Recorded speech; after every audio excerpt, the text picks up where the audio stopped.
Glam leather. Yes. Actually, I have a friend here who made a t-shirt for me that says Glam Daddy on it, and I absolutely love it. Even as a little kid, I was like super extra about what I would wear and just like, hey, I all of my relatives told me that they knew that I was gonna be gay when I was like little, like 8, 9 years old.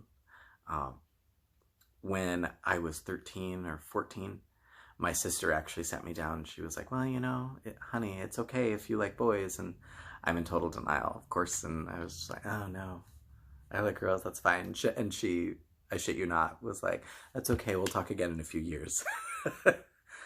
So when I first came out as a Leatherman, I definitely, I think, tried to emulate that Tom of Finland image that we get because I find it super sexy.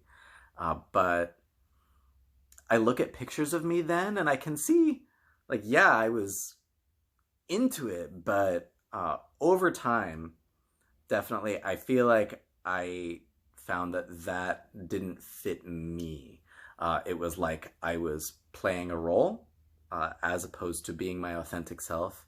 And I think just little increments at a time, I found ways to slip in my kind of more over the top aesthetic. I've always loved fashion. I think that fashion is one of the underappreciated art forms because we live our lives in it. And fashion has kind of a dirty connotation. Like people feel that fashion is frivolous or it isn't meaningful, but I feel like leather people are some of the most fashion conscious people I know because everything we wear is picked for a very specific reason. It is meant to convey a specific message. We're in many ways flagging with all of our gear. We're trying to find other people that might like what we have to offer as far as a kinky aesthetic. When we gear up, at least I can say for me, I don't want to speak for other people, but to me, it has always felt like the purpose is to show others what they might be getting and to attract those potential partners that jive with the aesthetic that I'm putting out there.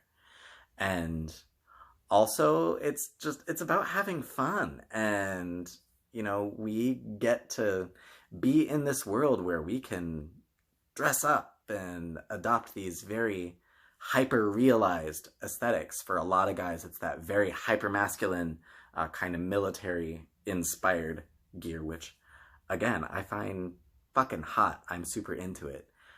But for me, the idea of being like royalty or this figure that can exude lots of elegance and authority at the same time, I really, really like that. So over time, I adopted fur as part of my leather gear because I like that it's opulent, it's kind of over the top. You think Alexis Colby Carrington in Dynasty in all of her fur coats, but also it invites people to touch you.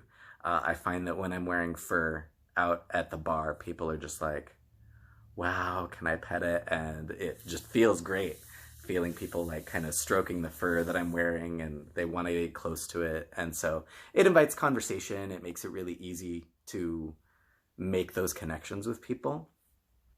I found that I preferred crowns to covers over time because they're just one more way to be even more extra. And I actually, in the last couple of years, have started making them.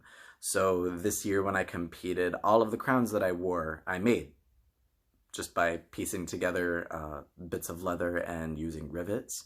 And I even have one that I ordered from this great seller overseas. It's gold and it has all these different stones that are like in the leather flag colors, which I really enjoy. So I'm rambling, but I think that I can summarize it by saying I love having elegance and authority at the same glam leather kind of.